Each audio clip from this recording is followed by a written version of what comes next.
Hello friends, तर आज आपल्याला बनवायची आहे गवारीची शेंग. त्यासाठी स्वच्छ गवार निवडून घ्यायची आहे.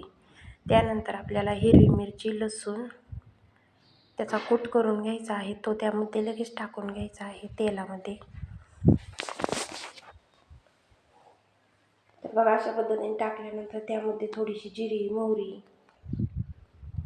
थोडंसं मीठ चवीनुसार. त्यानंतर त्यामध्ये आपल्याला लगेच थोडीशी हळद पण ॲड करायची आहे. त्याला कंटिन्यू हलवून घ्यायचं आहे जेणेकरून करपणार नाही. हलवल्यानंतर त्यामध्ये आपल्याला निवडलेल्या गवारीच्या शेंगा लगेच टाकून घ्यायच्या आहेत. गवारीच्या शेंगा आलटून पालटून घ्यायच्या आहेत.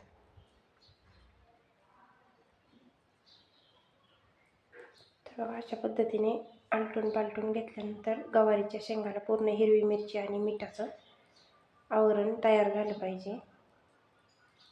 त्यानंतर आपल्याला थोडासा शेंगदाण्याचा कूट त्यामध्ये लगेच टाकून घ्यायचा आहे. माझ्या चॅनलला सर्वांनी लाईक करायचं आहे, सबस्क्राईब करायचं आहे.